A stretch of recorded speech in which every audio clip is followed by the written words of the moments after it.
उमराच्या वाडीत शिवानी राहायची. 8-9 वर्षाची शिवानी होती बारीक असून. रविवारी इंदापूरचा आठवडी बाजार भरायचा.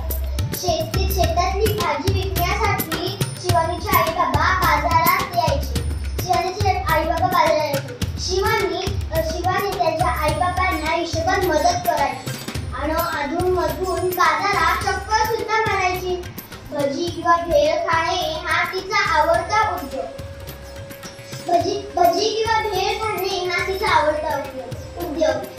एका दिवशी शिवानी फिरत एका मिठाईच्या दुकानापाशी आली. ती मिठाई पाहत सहज उभी होती. हलवाई तिच्याकडे पाहत होता. तो गल्ल्यावरून उठून शिवानीकडे आला. ए मुली, इथं पैसे काढ. कसले पैसे? मगाचपासून माझ्या मिठाईचा वास येते त्याचे पैसे. अहो पण मिठाईचा वास तर येणार ना, म्हणजे वासाचे पैसे द्यायचे. पैसे दिलेच पाहिजे. काय विचित्र माणूस आहे हा. नेहमी काहीतरी विचित्रच वागतो. वासाचे पैसे हा खुळाच दिसतोय. थांबा, मी पैसे आणते. आई, चिल्लर पैशात भाजी विकू चालेल?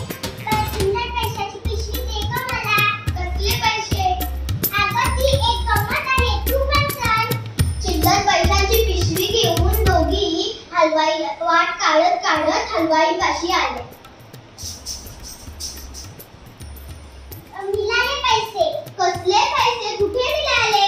अहो तुमच्याकडून मी काय घेतले? मिठाईचा वास. मग त्याची किंमत काय असणार, बरोबर की नाही? बरोबर. आता मात्र हलवाईचा चेहरा पाण्यासारखा झाला होता. शिवानी मात्र ऐटीत आईसोबत निघाली.